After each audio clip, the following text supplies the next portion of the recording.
Welcome to the Escape English. I remember standing in my kitchen, just looking at my hands. They were steady then. It was a normal morning. The sun felt warm.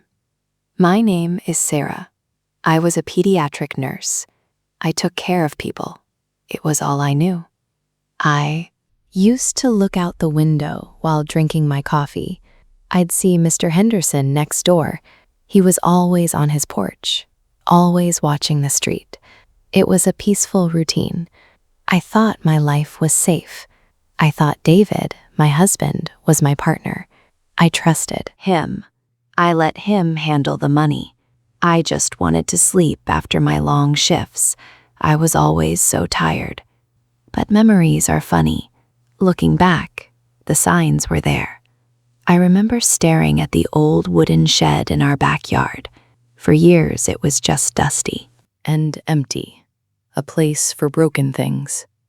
Then, the new lock appeared, a heavy, silver padlock. I didn't buy it. I didn't have the key. I didn't ask David about it. I was just too tired to ask. I didn't know it then, but my whole life was locked. Inside that shed, the betrayal started quietly, right outside my kitchen window. Sometimes the danger isn't hiding in the dark. It's sleeping right next to you. My shifts ended at 7 a.m. I would unlock the front door and walk inside. The house was always so quiet, just the low hum of the refrigerator. First thing, I always took off my white nursing shoes, right by the door. My feet ached. 12 hours of walking, 12 hours of crying babies and worried parents. I was always completely exhausted. I usually smelled like hospital soap and cheap coffee. David was always in the kitchen. He looked so perfect in the mornings. Ironed shirt, clean hair. He would sit at the table, typing on his laptop with a cup of hot tea next to him. "Go to sleep, Sarah," he would say. His voice was always soft. "I'm paying the bills today. I'll handle the money." So I let him. That was our routine. I worked at the hospital, and he managed our life. It felt good to let someone else take control. I didn't want to look at numbers or bank screens after a long night shift. Sometimes a small thought would pop into my head. Maybe I should check our savings. But I was just too tired. I chose to ignore that little voice. I trusted him. He was my husband. Why wouldn't I trust him? Before getting into bed, I always looked out the bedroom window. Our street was very quiet, very normal, just trees moving slightly in the wind. Mr. Henderson lived next door. He was an old, retired teacher. He sat on his porch in a faded green chair every single morning, just drinking his tea and watching the street, watching the cars, watching our house. I usually just gave him a small wave. He would slowly nod back. He didn't smile much.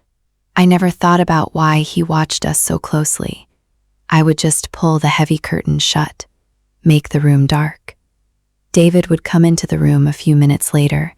He would kiss my forehead, tell me to rest. It felt like a safe life. We pretend that bad things only happen to other people on the news. We just close our eyes and sleep. But I was sleeping through my own life, and soon I was going to wake up. Tuesday, 3 p.m. A bad headache sent me home. Early. The house was completely silent. The Daily Mail sat on the kitchen counter in a messy pile. I saw a thick white envelope. It had my name on it, but the logo was from a bank I didn't know. I ripped it open. The edge of the paper cut my finger. A tiny drop of blood. I didn't care.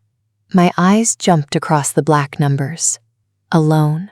$50,000. Approved. My name. My identity. But that wasn't my signature at the bottom. David walked into the kitchen 10 minutes later. He dropped his car keys on the table. I held up the paper.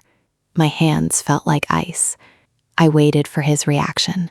Did he look shocked? No, he just sighed. He looked annoyed. "It's just a bank mistake, Sarah," he said.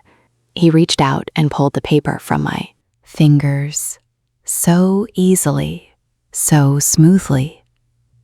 "Someone is trying to commit fraud. Don't worry about it. I'll investigate it tomorrow morning." He pushed the letter into his black leather briefcase, and just like that, he walked away to make tea. But the tight knot in my stomach stayed. 2 a.m. My eyes snapped open. The bedroom was completely dark. I reached my arm out in the dark. The bedsheets on David's side were flat and cold. He wasn't there. I sat up quickly. The wooden floor froze my bare feet. I didn't turn on the lights. I walked slowly to the bedroom window. I pushed the curtain back, just 1 inch. The backyard was a black hole. Then, a flash, a tiny beam of light. It was coming from the dirty window of the old garden shed. I stopped breathing. I watched the light move. Someone was inside. Then the heavy wooden door opened. It was David. He was pulling that silver padlock shut at 2 in the morning. My legs felt weak. I began to tremble. A cold sweat broke out on the back of my neck. My heart hit my ribs, beating so fast it actually hurt. I pressed my flat hand against the freezing window glass. I tried to swallow, but my throat was completely dry. I didn't know what was inside that shed, but my instinct screamed one clear message. He was hiding something terrible. "Morning, Sarah." I jumped. My car keys slipped from my fingers and hit the concrete driveway. "Oh, good morning, Mr. Henderson." I bent down to pick them up. "I didn't notice you standing by the fence." He didn't smile. He just rested his hands on his wooden cane. "You look tired." "Just a bad night. I'm actually running late for the hospital." I heard the shed door. I stopped. I didn't put my keys in my pocket. I just stared at him. "Excuse me?" "At 2 in the morning, he said. His voice was very low, rough. "The wood on that door sticks. It makes a very loud noise in the dark." I looked down at the ground. David couldn't sleep. He was just looking for something. The old man took 1 step closer to the fence. "He isn't fixing his old tool, Sarah." "Mr. Henderson, I really have to go to work. Listen to me." He didn't yell, but his tone made me freeze. "I sit on my porch all day. I see who comes. I see who goes. You need to open that padlock." I don't have the key." "Find it." He looked right into my eyes. "Don't ignore this, Sarah, please." I didn't drive to the hospital. I waited until Mr. Henderson went back to his chair, and I walked slowly back inside my house.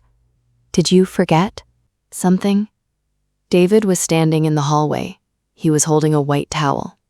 "Just my phone," I lied. My heart was beating too fast. "You're taking a shower now?"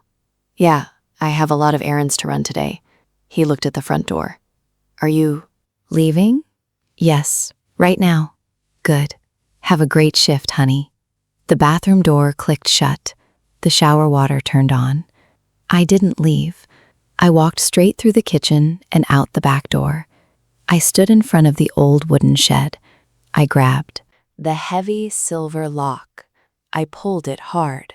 It didn't move. Solid steel. "What are you hiding in there?" I whispered to the wood. The water kept running inside the house. I couldn't pretend everything was fine anymore. I couldn't just go to work.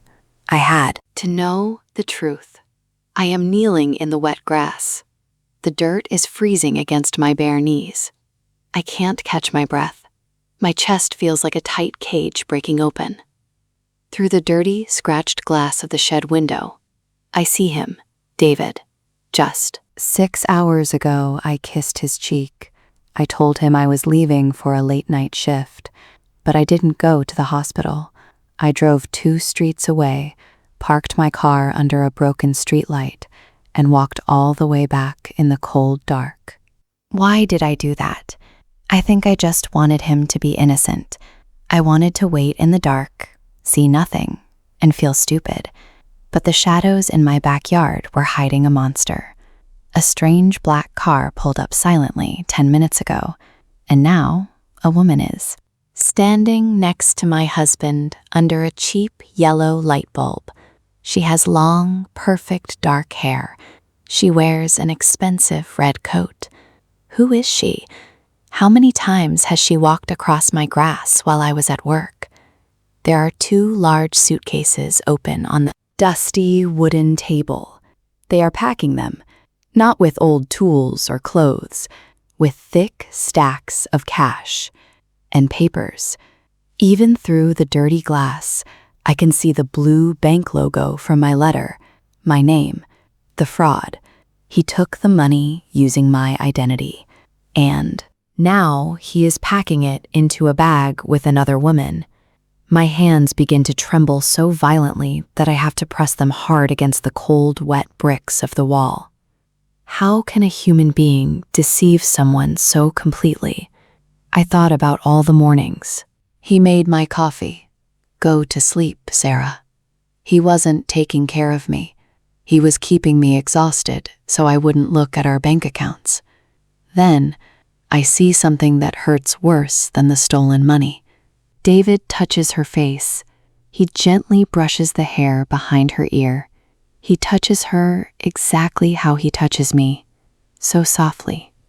A massive, heavy wave of grief hits my chest.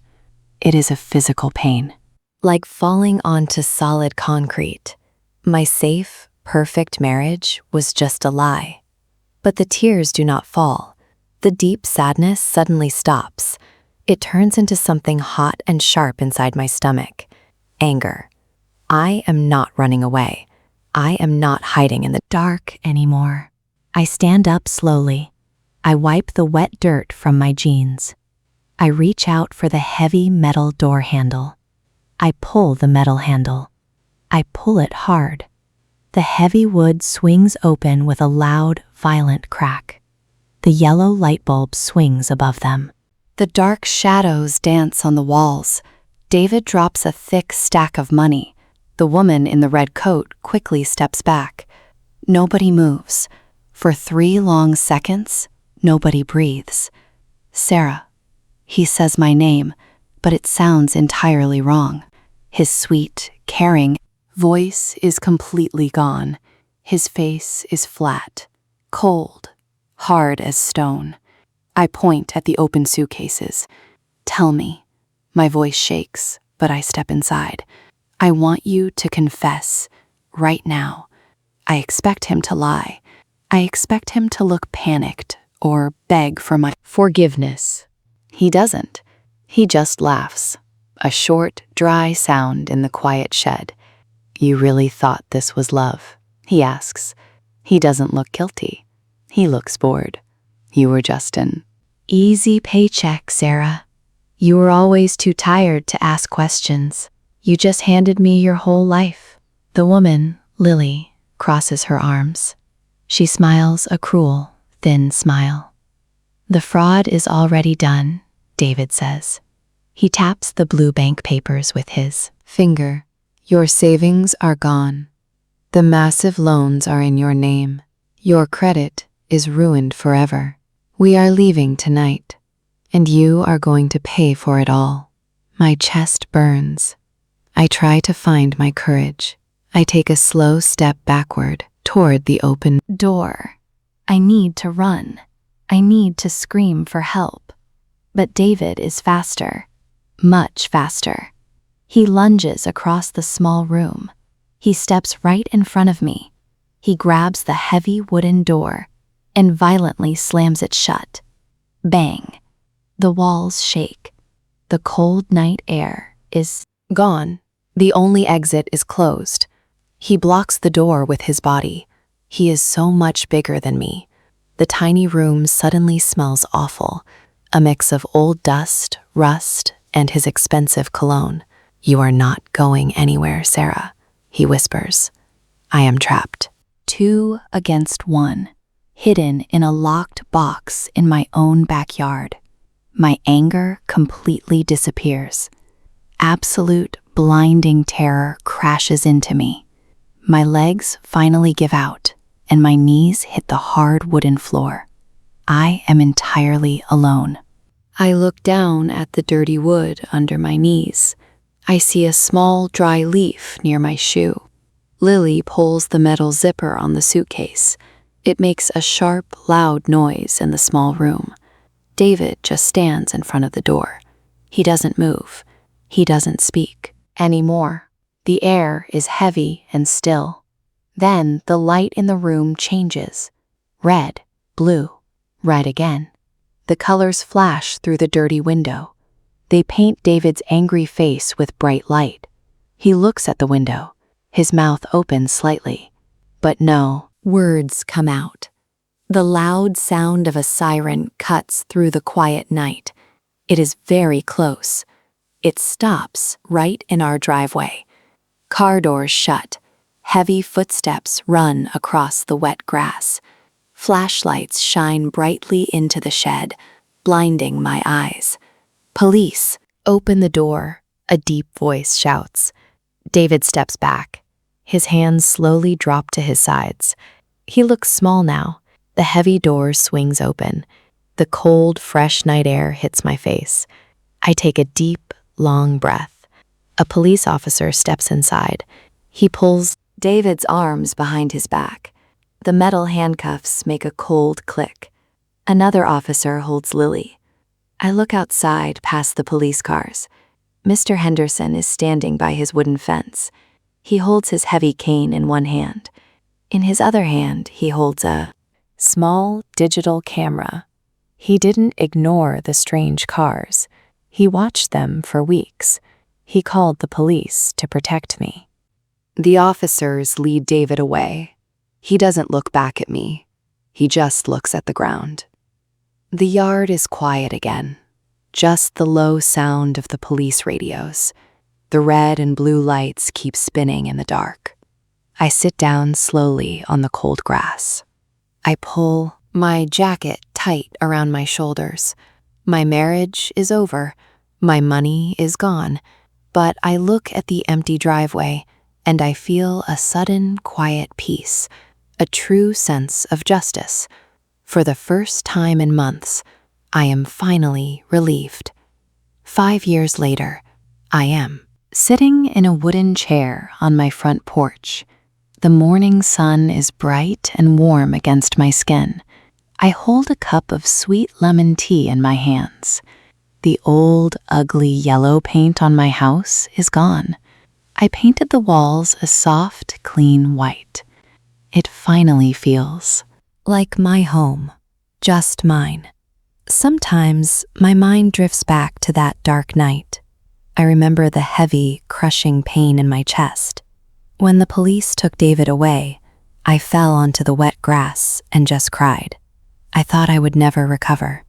I remember looking at my shaking hands. I whispered to myself back then, "How will I ever survive this?" But I did. The first year was the hardest. I spent so many mornings sitting in cold, gray bank offices.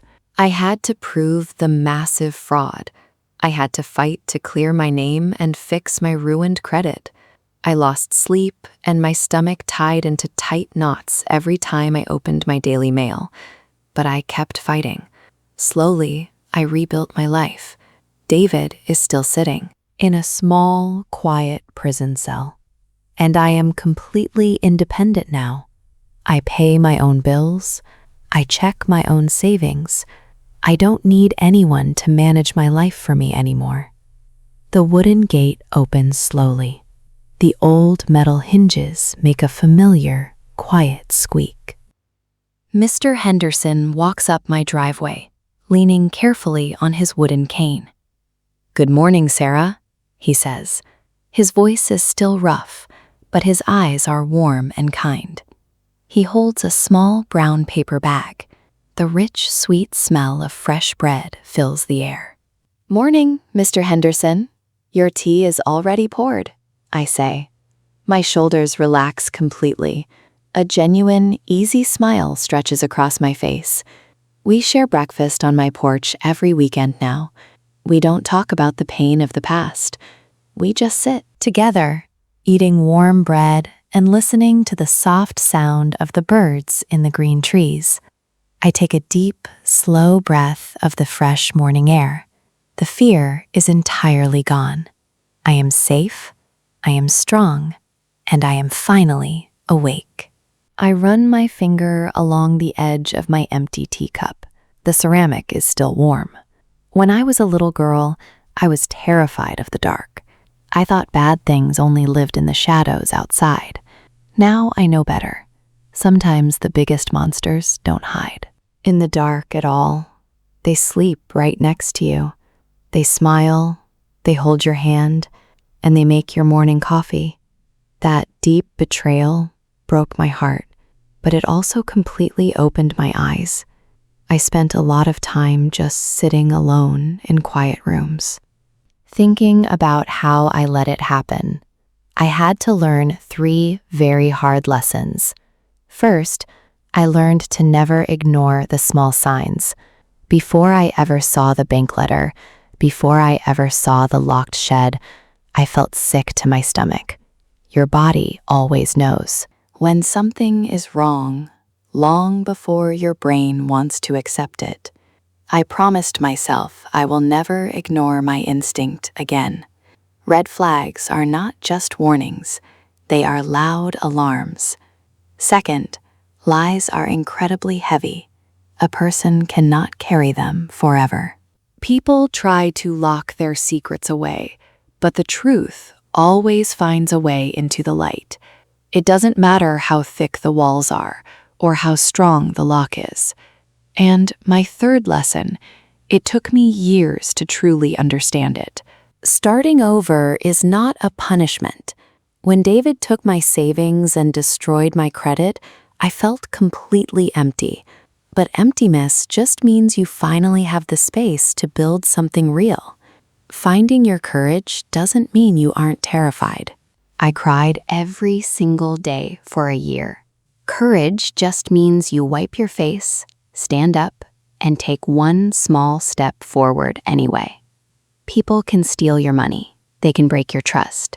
But no matter what you lose, they can never steal your power to rebuild. So, yeah, that is my story. I take a slow, deep breath and look directly into the camera. It is still a little hard to talk about, even now. But I share it with you because I know I am not the only one. Pain is universal, right? What about you? Have you ever discovered a painful secret? Something that completely changed your life in one night?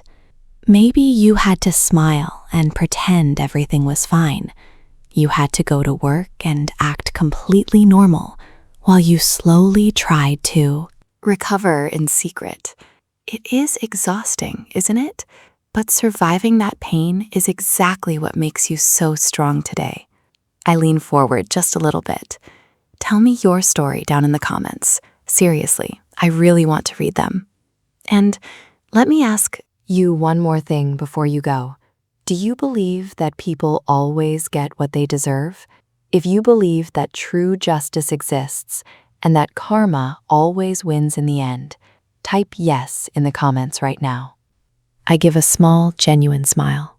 I want to see how many of us still believe in justice.